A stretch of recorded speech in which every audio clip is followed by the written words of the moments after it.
That time of the hour, 1 p.m., where we are interviewing another store owner. So I want to thank you guys for listening. So let's go ahead and jump on right into it. We'll get started here. We have more interviews that we'll be doing later on. So right now, I'm going to have this person introduce themselves. What is your name? My name is Nancy Christine Price. Hey, Nancy. It's glad to have you here today. Thanks for having So me. I got just a few questions I'm going to ask you here. Particularly, we're going to ask you all about your business that you have at Midwest Market. So what is the name of the store that you have? Yeah, my store is called Botanical Bounty Designs. That's an interesting name. How did you guys come up with that name? Well, it's just kind of what I do. I specialize in hand-drawn floral art. Ooh. So I paint that with watercolor ink or watercolor paint. And I just love doing it. And so it's botanical, paintings. I sometimes do plants and landscapes, too, on request. Oh, that's cool. Yeah. That's awesome. So how did you get into starting out to doing something like that? Well, I've always loved painting and drawing. And I was a teacher for many, many years, 25 or more years in Milwaukee. And everything that I brought to my students, I brought it through art. Okay. And so even math, it's a whole different show. But so I loved, and so I'm sort of self-taught. I love painting and drawing, love teaching painting and drawing, and especially to children. But I started, during the pandemic, I started to do a lot of pattern work, just like floral patterns, and then I was posting some of that stuff on Facebook, and people were saying, feedback. Yeah. I was just like, oh, for fun. And they said, oh, you should put that on a towel. You should put that on wallpaper. I'd love to see that on, a cup, or whatever. And so I was like, can you do that? Right. And so I just started to do a little research. And, wow, you can print anything on anything. That is awesome. That's what I learned. Yeah, and so I started to, real small, just take some of my favorite paintings and put them on. I found first a vendor who will do bed sheets, duvet covers, pillow cases, pillow covers, throw pillow covers, tablecloths, things like that. So I did that and started sort of giving those things as gifts. And, what a really good thing to do. Yeah. That's smart. That is so at first smart. I did that. And then people were like, oh, we love it, and so I was like, oh, I found another vendor who would do cups and tumblers and then apparel. And I've just really branched out. I've got all kinds of kitchen things. And What kind of kitchen things? I can do hot pads and oven mitts, and I've got a little glass, tempered glass cutting board, plates now and dishes. Nice. I have aprons too, right? Yes, I can do aprons. I've got all that stuff set up outside my shop right now. I've got a little holiday table set up with table runner and everything. So if I want some skull, hot pads, I definitely know where to go. I got the back definitely line to get it. Yeah. Awesome. I won't paint a skull for you probably, but I am huge into the unless skulls. maybe there was flowers, Skulls and out flowers. the top, Yeah, we can That's go. a little Georgia O'Keeffe. I'll work with that. Yeah. Awesome. So when you're not running your store, what do you like to do in your free time? Well, I'm mostly painting. I paint every week. Okay. And, and sometimes I even paint in the store. I call it's a boutique plus studio. Nice. Because sometimes the light is actually really, really good in my store. So if I want to really make sure I'm getting the right colors and things, I do something in the shop. That's cool. Yeah. That's awesome. Yeah. So where would you like to see your business in the next, let's say, 5 or 10 years? Oh, my gosh. Well, I feel like there are so many different products that I could carry. And, I've been online for about 3 years. And that was not going anywhere.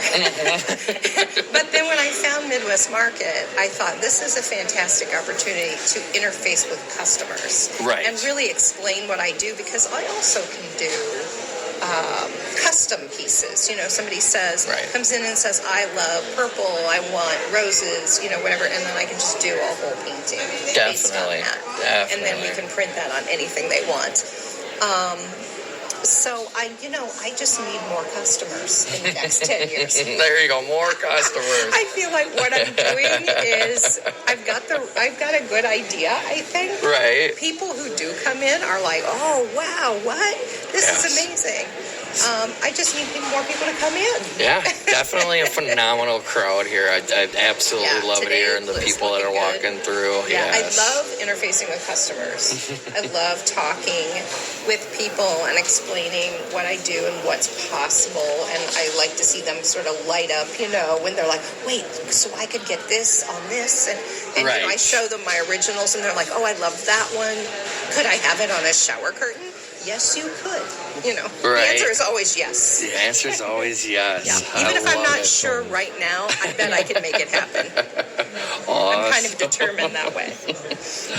Well, the next question I have for you here is from how long have you been in Midwest Market? I only opened here in April, middle of April. Middle of April, okay. Like on tax day, as I recall. Wow, it's like the 15th. So you are less than a year old here. Mm-hmm. Wow, okay. Now, has there been any big or major changes compared to when you first opened up your store compared to now? Everything's an experiment. And I'm just trying to figure out, what are people interested in? What do people, want to see? How should my store be laid out so that it is most inviting to let people in? Yeah. At first, we had this whole big gallery wall of prints, okay, on canvas. And one of my daughters said, oh, well, maybe they think it's more of like an art gallery store, and then that's intimidating to people. Right. So we broke it up, and we moved those all around. Some you can't even see from the hallway now. And put more like accessible items like bags and I can do shoes, custom shoes. Oh, really? Yeah. Wow, custom shoes. Yeah, that's been a really good seller. I bet. I definitely bet. So you just mainly do like Midwest Market here, or do you still do a little bit of the online stuff? I still have my website, so for people who are very far away, they can order many things on my website. I don't have everything that's in my store on my website, and vice versa, because I can't really stock all the sizes of, and combinations of items in my store. Yes. I totally get that. and now I've branched out and have so many different vendors who I use from all over the world.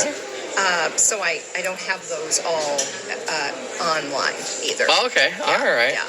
Awesome. If I was, not from this area and I wanted to check out your online store, how would I go about doing that? Yeah, well, I'm at Botanical Bounty, NKP, N like Nancy, nkp.com. And it's a freestanding website. So, and also you can look at I post every week things that are going on in the shop on Facebook and Instagram. Oh, awesome. So you can find me in both of those places. Perfect. So make sure you guys out there are liking and sharing and following. Support's always great. Yes. Just got a few finish-up questions here, and we'll get back to our music soon. If you had any advice out there for anybody that's looking to, become an entrepreneur or start up their own business, what kind of advice would you give them? Wow. Well, I'm no expert. I don't think any of us are. And you know the answers to these things through your own failures, right? Yes. So, put a business plan together, figure out your budget, like really for sure in the beginning. That was something that surprised me, like, yeah, right? I mean, like, I had a general idea, but then once I realized I'm going to have to stock this whole store, and here's what everything costs, I put it wasn't just the rent and the electric bill. Right, exactly. It was like, okay, and every time I make $100, I have to reinvest it into our merchandise. Right. You know. Yep. So that was like, oh, of course. I mean, it seems like a no-brainer, but Yeah. there it is. Well, Really plan it out. my last and final question is there anything that you want to tell the listeners or do a shout out to any particular people that are listening? I'm giving you free range of the floor to say whatever you want on the radio. Oh my God. That's dangerous now. Listen, I just want to let people know I also have gift certificates in my store. If you just come in and you're overwhelmed and you're like, I don't even know how to choose, but I want to give somebody something from here, I've got gift certificates in any amount. And in December, I'm doing some 20% off sales on everything in stock in terms of pillows, bags, and my floral mugs. So starting in December, coming up soon, 20% off of those. And I just want to say, hey to my 3 grandchildren. I've got Teddy, who lives in Sweden. Olive, who lives here in Racine. And Willow, who is just turned 1 year old, and she is in Green Bay. Oh, wow. Yeah. Awesome. So far. That's what we have so far. So far. Yeah. Well, awesomeness. I would like to thank you for being here on Catch Radio today and doing this interview with us. Definitely means a lot. For all you listeners out there, again, please to make sure to like, share, and follow. We have the links on our Facebook page that will direct you to where you need to go. Awesome. Thank you. We're going to get back. Not a problem. We're going to get back to the music, guys. So thanks for listening. Good stuff into your ear holes. Catch Radio. Kaboom. Give me a skull shirt.